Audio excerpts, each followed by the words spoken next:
Welcome to another edition of Destination Uri, and today we have one of the ever dwindling band of an exclusive club, the Uri Seamen, and we're joined today with a very special guest, Uri man Paddy McCann, and you're very welcome along today, Paddy. Thank you, James. We're looking forward to hearing about your time at sea and your career. And of course, you're a Uri man through and through, been born in Thomas Street. Right. Isn't that right? That's right. Thomas Street, that was really known for seafarers. If you weren't a seafarer, you were a docker, and the ladies all went to the mill. That was the way we lived around that end of the world. Mm-hmm. Very nice people too. And could you tell us, Paddy, could you tell us the names of some of the families who you grew up with in Thomas Street? I could, of course, I could near enough get down. I started off at the top of the street, Thomas Street.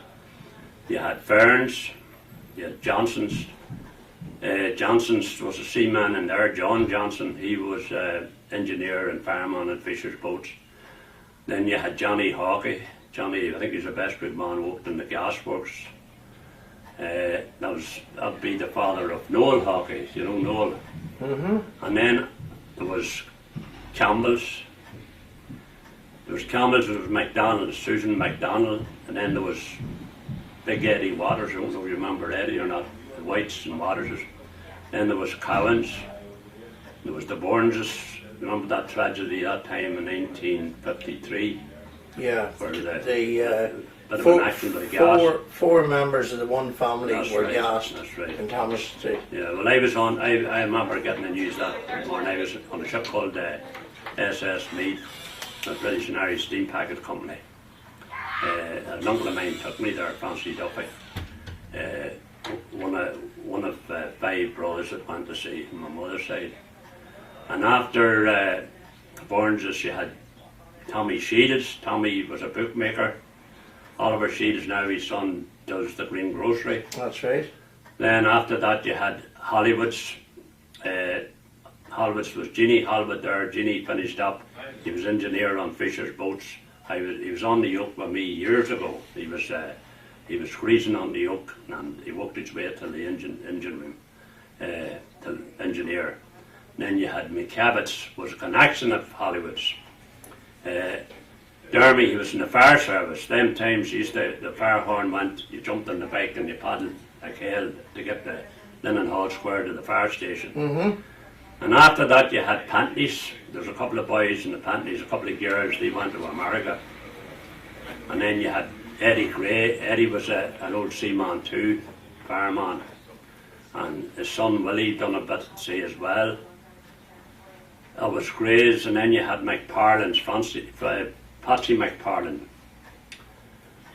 You had Kane's, big Tommy Kane. He was in the fire service as well. He was another bicycle man, used to run to the fires. Yeah, Tommy went to live in Drumlane. That's correct. And then you had Jimmy Morgan. Jimmy had a wee pony and trap, and at the bottom of Thomas Street he had a wee stable there. He kept the pony in it. And he was there for years and years. Mm-hmm. You had then Crillis. And you had Mixie Gordon. Mixie was another Navy man. He was Royal Navy. That's Dom Gordon, walked down the road with Oliver Shields. Cousin of Oliver Shields does the green grocery too. And then you had Jimmy Pearce. You know the Pearces. After Pearce was Fitzgerald's. And Fitzgerald's was Jimmy Jones. Jimmy went to sea as well, and then Jimmy went to America and joined the paratroop regiment there, and as Jimmy Jones, and then you had Mullins, Frank Mullins. You went across the other side of the street, you had Rooney's Tires then. Mickey McKeown, he went to sea, 4 of his sons went to sea. Then you had Quinn's. Desi Quinn used to drive a car for Dr. McMahon in Uri. That's where Fisher's old office used to be. Do you remember now? Yes, yeah. He drove the car there, and after that you had Cairns's. there's Eddie Kearns and Tommy Kearns and them. And then you had Mothers, Liam Mothers, Brian Mothers, Dermot Mothers. And then you had McCavitts, Winger McCavitt. Do you remember Winger got killed off? He was killed out of Killian Customs. That was McCavitts. And then after that you had McCoy's, PJ McCoy. PJ was barman in the OH for a long time. And then you had the Duffys. That was my mother's old house. And you had Jimmy, Francie, Peter, Paddy went to sea, and their father went to sea as well, my granda. He was a mate. He was the first man in Europe to hold a mate's certificate. And then that was Duffy's, and then you had Boyle's. Peter Boyle, he worked in Connolly's boot shop. Then you had McMahon's. The man was a plumber. I couldn't go much into detail there. Morris McMahon, I don't know if you ever knew Morris McMahon. They made the best brick after a while, after his mother died. You had McMahon's, and then there was another Cairns. And then there was Lennon's, Poppy Lennon, Francie Lennon, and there was a girl there in the family, she died young. And then you had Gregory's. Jimmy Gregory, he was a fitter in Drumley and Mill, and Joe was an electrician. Then you had Paddy McMahon's then. Pat McMahon, the councillor. Yeah. He lived there. In fact, Mrs. McMahon, up until she died recently, had moved back into the new houses in Thomas. Oh, it's all right, yes. Yeah. And then you had McCavitts. Well, there was McCavitts then, and they were the old fella. He was a doctor, and Paddy McCavitt. He used to run the plays years ago. And then you had Foy's, a Solistine Foy, Jerry Foy, Jeannie Foy, and then the Mothers was after that. There was a load of boys there. There was Pat, Joe, John, Mickey, Hugh, Molligy, and Desmond. Desi died there a couple of months ago. And then you had Bobby McConville. Bobby, he lived in Drumlane. Yeah. He died there, I think, a few months back as well. He was a mechanic around here in Roland House. That's right. Right. And then you had Larkins after that. And Larkin, Barney Larkin, he used to dig down. There was Barney Larkin, and then there was Malin. Shimmy worked in Duffners for years taking photographs. Yeah. And Paddy Malin, Paddy worked in the Ulster Transport.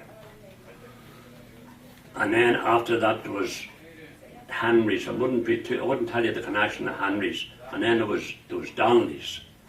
There was Kathleen Donnelly. She married a plumber, McCoy, you call him. Raymond Kelly Park, lived out there.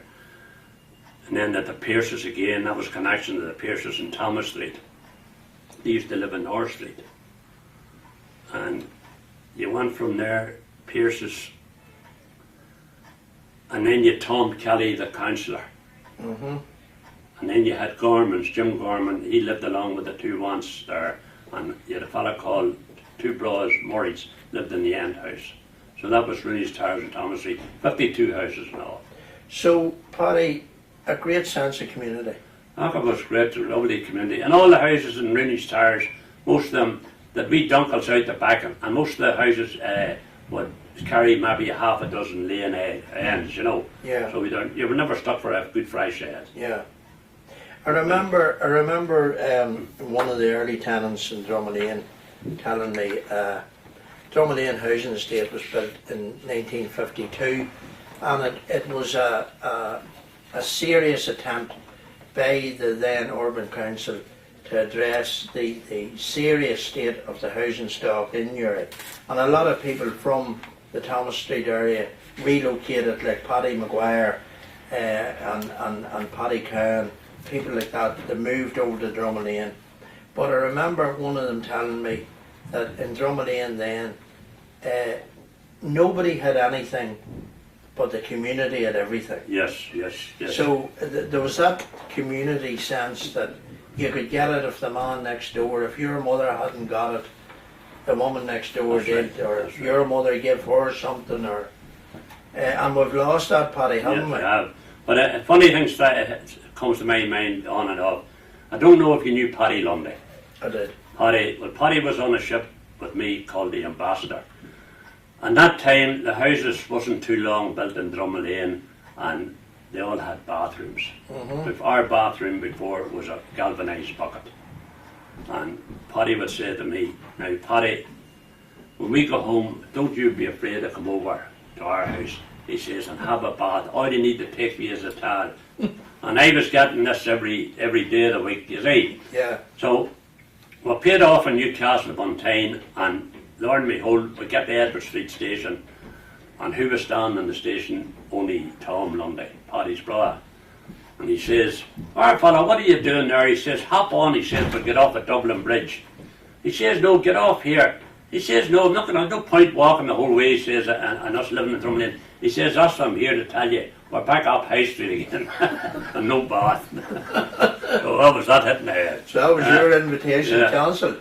Well, Paddy, if we can just go back now, you mentioned there when you were reminiscing about Thomas Street, you mentioned that the seafaring tradition was on both sides of the family, both your mother's family, the Duffys, and your father. Yes. So could you give us a run through on your mother's family, the Duffys? Well, they all went to sea. The boys all went to sea pretty young, except the last man to go to sea was my uncle Paddy. Now Paddy was older than the other boys. He died very young too as well. He was only 45 when he died. Now Paddy being the father of the current Paddy Duffy, that's who right, works for Newry Moore Council. That's right, yeah. So they all went to sea, the lad of them, and naturally my father went to sea as well. He was what we would call a shovel engineer. He started off in fisher's boats on the shovel, on the boilers, and then went into the engine room, and he was second of a couple of the Newry boats. He finished up on the old Aspen. He was second of the Aspen, along with a man called he's from Russia anyway, outside Dublin. So, but that was the start of me going to say. Ryan, that's you're right, Ryan. I heard John McParlin right. talking about a man from Rush. That's right. On the bamboo. Joe Ryan, was it? I think he said his name was Joe. Yes.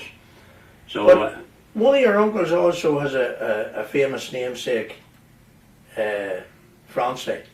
Francie took me to sea first. I went along with Francie. Francie was AB on the Meath, one of the cattle boats. She would have carried maybe about 1,700 cattle on a run. She was running from Belfast to Birkenhead. She'd arrive in Birkenhead maybe about 11:30, 12 o'clock at night. You were discharged in an hour and a half. The sailors all washed down. I was only mess room boy at the time. Sailors would wash down, and then you were back. You come out the Belfast lock the next morning at 11:30, and you reloaded again. Now Francie has a very famous. Francie would have been the grandfather of Keith Duffy, a boy's own. So that would leave Keith Duffy's father and myself first cousins. Very good. So and Francie actually died when he was working on the Munster. Francie was on the Munster, and he had a bit of trouble with a heart, and he took a heart attack there, and that was the end of his days. And I remember the funeral. Daisy Keenan was there, and a few other captains of the B&I boats were there, and we seen them off. They got buried in Oath. So that was that. Now, when you left the B&I, you started then. I started off in Newry, but I went Big Brian Keith, Captain, Big Brian, you call him, Captain Keith. A very, very good sailor man. As a matter of fact, very few would touch him as regards sailing the ship and all that. So I started off there as deck boy. The late Q. John Fern, up be Father Fern's of the Dominican Prairie. His father was first mate, and he was relieving during the time I was there. And there was another wee feller there then was mate after that. You called him the Balter Hallowed. So that was me there. I was there for a few months, served my time, and then I went till I went on a sort of a wee puffer, ordinary seaman, the Benoi you call her. It was called after one of the wee islands in Scotland, and we used to do all the wee like Tobermory and them places. I belong to gardeners. Belonged to Garland. It's just the only one that wasn't called Saint. Saint. It's a lovely, lovely wee boat. And it was a new man, captain number 2, Ned McParn. John's uncle. John's uncle, he was captain of a very, very good sailor man too, he was. Well, there was 4. John tells us, along with his father, 3 other brothers were merchant navy captains. That's right. There were 4 of them, and of course, Brian O'Keefe's family had 5. Yes. And see, all up around that end of the woods, that neck of the woods, they were nearly all captains. But as the father says, everybody can't be a captain. You need somebody to empty the bins, don't you? As the father says. Well, then you moved from the coasters and you went deep sea, Paddy. I went deep water. My first deep water boat was a ship called the Ambassador, and our first run was, when you're a young fella, it was great there, going away to deep water. We left Newcastle on Tyne, and we loaded coal. I thought I was away from the coal, but it was back with the deep water boats loading coal. Loaded coal in Norfolk, Virginia, for Yokohama in Japan, and then back to Vancouver. We loaded timber back for the UK, and that was my first water trip. How long did that take, Paddy? I didn't take that. It was just near enough 5 months, 4.5 to 5 months, and we're back in the UK again. And when you get back, they're signed off, or you got to sign on again.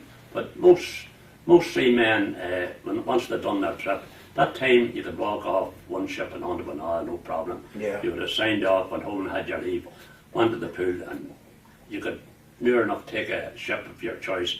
If you wanted somebody living, say, in Toronto, all you had to do was look for something running up the lakes, the Great Lakes, into Toronto. If you wanted to see somebody living, say, in Canada, Vancouver, you'd always got a boat going there. Like that's what you normally do. But as a young fella, you didn't want to do the same run twice. If you had a ship running, say, down the west coast of the States, like round San Francisco, Los Angeles, Newport, Oregon, and them places, once you get home to the UK and paid out, you wanted something going somewhere else to stay around, you know. Yeah, it was exciting. Yeah. It was exciting. Nice to get away, but nice to get home. Paddy, tell us about this photograph. Where was that taken? That was taken in Auckland in New Zealand, and that's me on the left hand side, and another Newry man I met in Auckland, John Markey. John was on one of the New Zealand shipping company called the Rangitata, and I was on one called the New Zealand Star. And the next photograph here, what's the significance of it? Well, that's just the same ship, except that I'm on the right hand side, John Markey's on the left hand side, and my shipmates in the front. That's the same. And that was taken in Auckland. And that's a Fresno Star. Now that's a ship there. That's in dry dock in Glasgow. That's the ship we done run round Winnipeg, Oregon, San Francisco, LA, and round the west coast, most of the west coast. Some of the wee ports I couldn't even mention. Well, would it be fair to say, Paddy, that you travelled the world? Okay, man, there's a time. I don't know how many times it's through the Suez Canal and the Panama. The Suez Canal is not very exciting because all you have desert each side of you. But the Panama Canal it's an education going through there. Beautiful, beautiful. And you really enjoyed it. Enjoyed every moment of it. Every moment, except for one ship I was on, I really was cheesed off. I was on a tanker called the MV Hollywood, and we were carrying oil for the Jews. Your discharging port was Haifa. You discharge around Haifa, that's on Palestine, the Mediterranean. Through the Suez, Port Said, right through into the Red Sea, up to the loading port, 11 days. There there was no surety because nowhere you could go. You just hung about it. The ship was loaded, say, in about 16 hours, something like that. And you left, but you weren't allowed through the Suez because we were carrying oil for the Jews. So we had to go around the Gulf of Aden, right through the Indian Ocean, the Straits of Madagascar, round the Cape of Good Hope, up the Mediterranean to the loading port, 53 days. And then when you got to the discharging port, you got ashore for 6 hours. You didn't even get into port. You lifted a pipeline 3 miles, sometimes 5 miles out. And then if you want to go ashore, you want on what they were called then a speedo. We launch used to come out and take you ashore. But you were ashore for about 6 or 7 hours. After 64 days at sea. And then you done the same thing again. I done that for 17 and a half months. And like, you got a real sickener of it. And what happened, I probably would have done maybe the full 2 years or more, only there was a bit of a dispute started with the flour. The flour was all what you call weavers. They're like we flies, creepy crawlies. And when they were baking the bread, it had to put the flour into a sieve, and then a finer sieve, sieve it all, and catch these wee flies and throw them out. And as well as that, the bunks on our, how would you explain it? The bunks were big springs. And you often heard of a donkey's breakfast, did you? Yeah, the straw mattress. Yeah, but this was a mattress, and it was about an inch thick, and it sat on top of the springs. And there was 1 or 2 boys there, the springs broke loose and sort of worked their way up into them, and they got sort of poisoned, you know. They got bad scabs and infections through the springs woken up through them. So there's a bit of a dispute, and we got into Belgium, Antwerp, and were paid off by mutual consent. But what happened there was when we paid off. Very diplomatic, Paddy. The agreement was that I had, when I paid off, I had to pay the guys who was coming to take my place and the rest of the crew. We had to pay their fare to come and join the ship. We paid off. That's, as far as I know, that's what mutual consent, and so it was between 2 people. So that was the end of that. So they had before the crowd went to say, as far as I know, they had to get new mattresses and different other things. So that was that. I was glad to see the end of that boat, I'll tell you. So then you had a period with Coastlines. Coastline, that was a good outfit, Coastlines. Yeah. Oh, that was a good outfit, I enjoyed that. And where was this picture taken that we're looking at now? Well, that picture there was taken, we were running from Fords and Dagenham with tractors and parts of cars to Fords in Cork. And we were doing that run once a week. So I often wondered where all the tractors were going to. I thought that all the tractors stayed in the country, funny enough. So every farmer in the place must have had a tractor. So it wasn't a bad outfit. That was the Dorset coast, wasn't it? The only thing that isn't hard to, when you weren't loading, you lay on buoys, and it was you tied in the buoys in the London River, and you had to be a good hand at the sculling of a ship. Yeah. Because that's how you took your turn at night watchman. If anybody had to go, if the skipper had to go ashore to get, say, new charts or anything like that, he got in the wee jolly boat, and you had to scull him ashore. So you need to know your business, like, you know. Very good.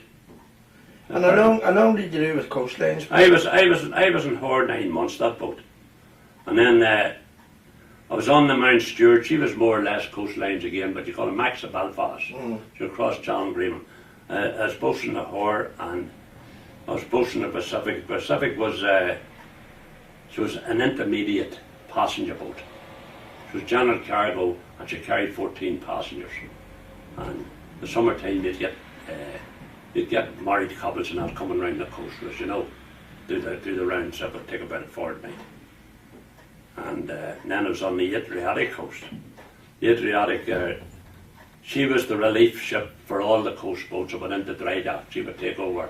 But her main run in the summertime was down the White Sea, down Archangel, Murmansk and them places, loaded the timber and back. That was another, there were good boats there, the Coastlines. And when you finished up with Coastlines, was it back to Fishers? Back to Fishers. There was going in between, but as the coastline, I stayed with coastlines for a good while. I joined that one there. I joined her in North Rawson on our maiden voyage, and then I kept, as usual, Fishers jumping about here and there. And then when I got married, I had to sort of settle down, you know. Something run one of the coast boats, the Lancashire coast there, JB on her. You're getting home. You're getting home at least every fortnight, so it's something to look forward to, you know. Very good. Well, Paddy, and you mentioned maiden voyage there with the Dorset coast, but many people watching this will remember, of course, the last ship that Fishers built, the Olive. Yes. And you were also a member of the crew. We have a picture of it here now, a very good shot here of the Olive. And you remember of the crew who took the Olive home on her maiden voyage. That's right, yeah. She was launched in Bowling,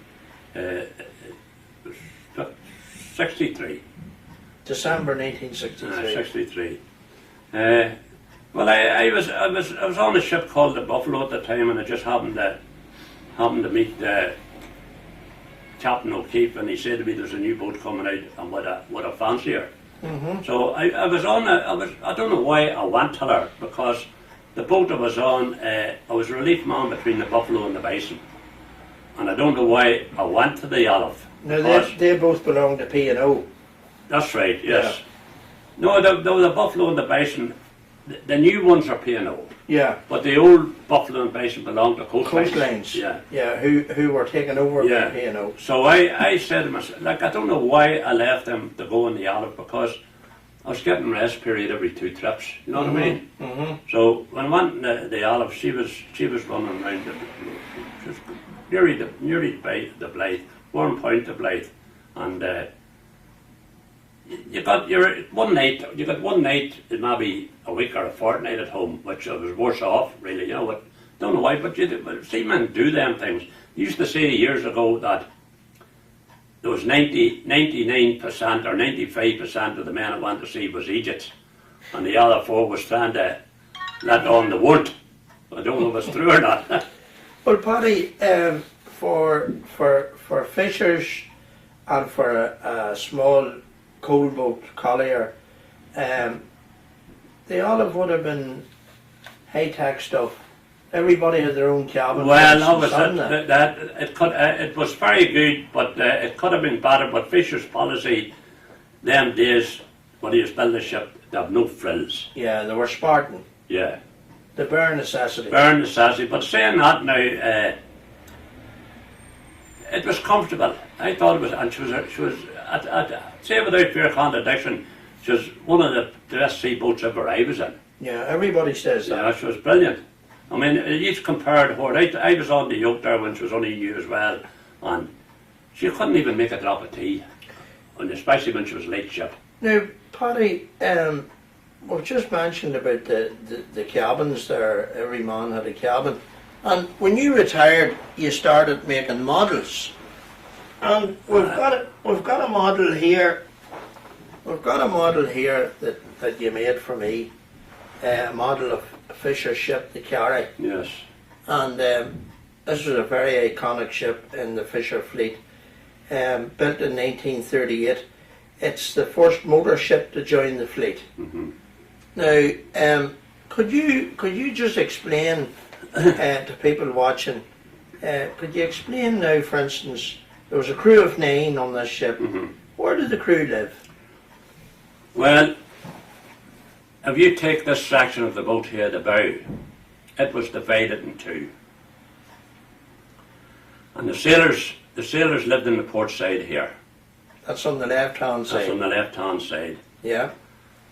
And the cook and the greaser lived here, on the starboard side. Yeah.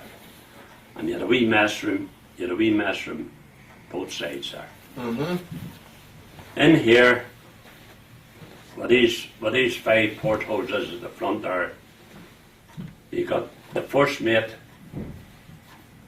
The first mate lived on the what do you call it? And the first mate lived in the port side here, and there was in the middle there was what you call a saloon. There was a big place, a dining place if you like, with a big settee and a lovely wee fat belly stove and that, which the sailors kept going on watch when they were at sea.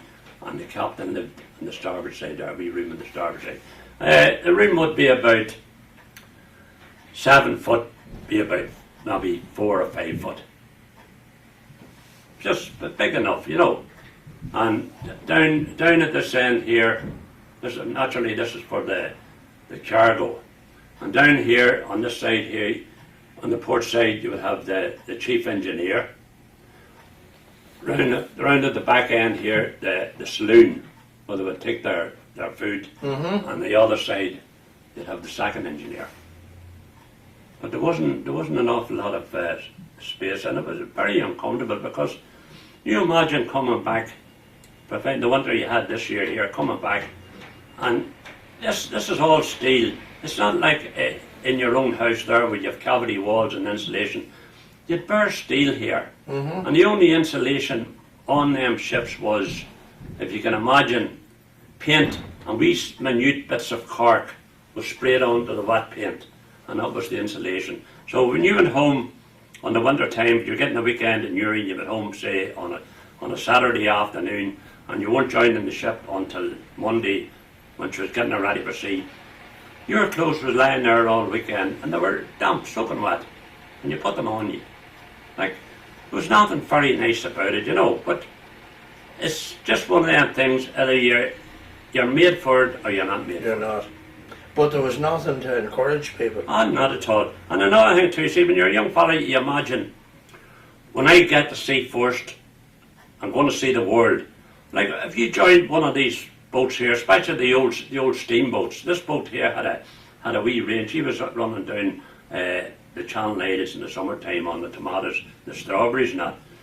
But you take now, when I was on that Ram, the Ram was a very hard run boat, and she run there all the time. When you were back in Uri, with a car would hold at least every 28 hours.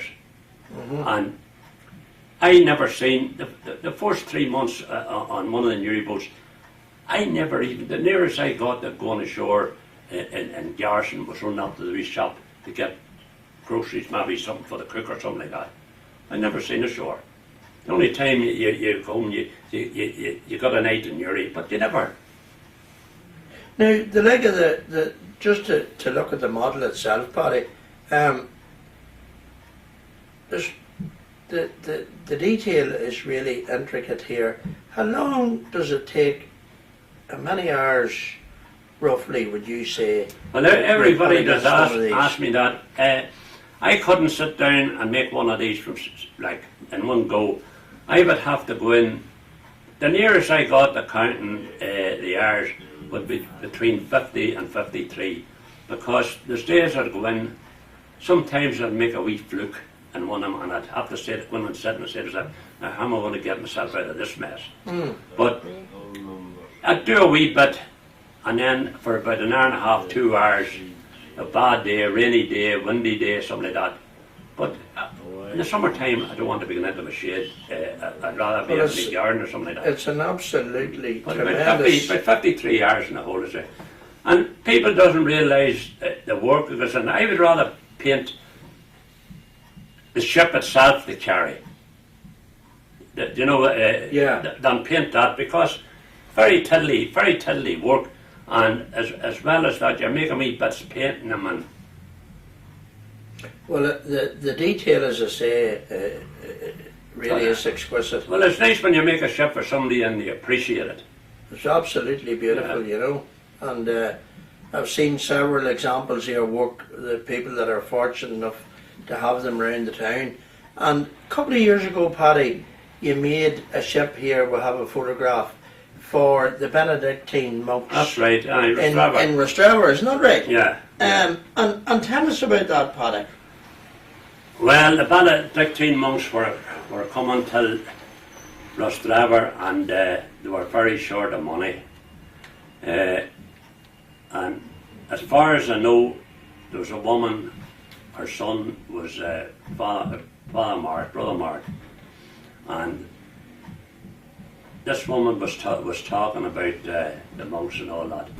And she was talking to the man that owned the land, sold the land to him. But she didn't know he owned the land. She was saying they were very short of money. And he gave the land to them. Because he had all sorts of connections, all that. And you know yourself, you always leave somebody out, there's a row, why did he get this and that? So the man thought the best thing to do was to give it to the monks, and that would stop all crying and that. So there's a fella said to me, he says, could you make a vote for the monk? Well, I says, I've won halfway through now, and says I'll change the name of it, says I, till the Monksville. And rather than put a band on it for fishers or something like that, I put a white collar on it, a white band, says I, that'll represent the priest's collar. And I called it the Monksville. And there was a lad out in Drummondtee, some sort of a sports day in Drummondtee. He says we could sell tickets for it out there. Says I, if you sell tickets out there for it, says I, you mightn't even get the price of the boat. You might get £100, you might get £150.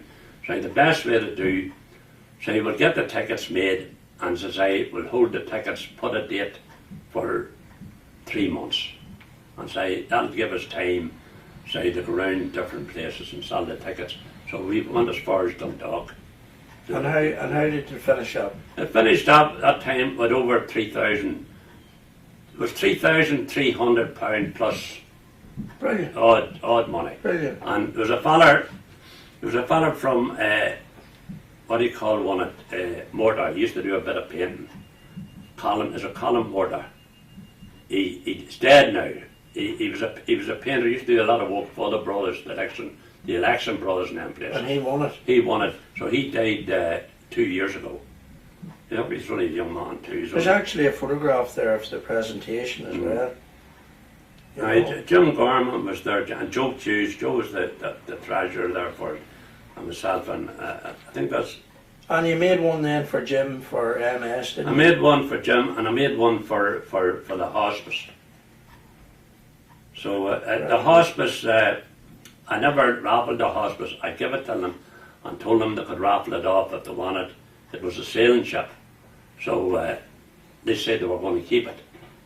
So it's still up in the hospice yet. Very good, very good. Like I made a few sailing ships. The sailing ships is nice. The first time I made this sailing ship, the one I made for the hospice, my 2 hands were up like that there. Because it just shows you, like, you know the old saying, practice makes perfect. And what I done when I was making the spars for the boat, I was paring the spars with a Stanley knife. And then you can't sandpaper them like that. You have to round them to get them round. And I was glad. I think I made 16 spars. And I finished the boat, and I was down to make another one, but I said to myself, I'd love to make another sailing ship, but I don't think I could face doing the spars again. And I suddenly thought, Jesus, Paddy, you're a stupid bollocks. And I was saying this to myself, and all I had to do was get the Black and Dagger, put it in the vise, get a dowel rod and cut it off in sections. I marked them off, put them in the chuck, put a glove on me, start the drill up and up and down with a bit of sandpaper, taping them, and the whole lot done in an hour. So as I say, practice makes perfect. Well, Paddy, just to get back to the olive there, we mentioned the olive, and we couldn't finish off without mentioning a later captain of the olive, Leonard Hollywood. And Leonard was quite a figure, wasn't he? I would say Leonard Hollywood would be what you call, well, his father was a captain too. Charlie. But Big Brian, as everybody knew him, Captain O'Keefe, Leonard would have been his chip of the old block. He could turn that olive on a sixpence. Well, Leonard was Brian's nephew. That's right. And I was with Leonard on the olive. And I was also with Brian on the olive too. But Leonard, I was along with Leonard, the skipper too. But Brian O'Keefe was an extremely he was a good man at his job, put it like that. He didn't even have to go and look at charts. He could, with the look of the eye, he could near enough tell you before he was off a lighthouse. That's how good he was. It was in his blood. Yes, great man. Mickey Fearon described him as the best coasting skipper of his generation. Well, I'd say he was a good man. There is a lot of good coasting men about, but Brian really had the experience because he knew that Irish Sea like the back of his hand. Charts was never looked at. You went out there, and you got to know yourself after a while. There, going to Whitehaven there, you could tell the wind and the sea, and you went out. The course normally was going to Whitehaven was east by north, a quarter north, and it used to vary, maybe depending on the wind and the sea, maybe a quarter point each side.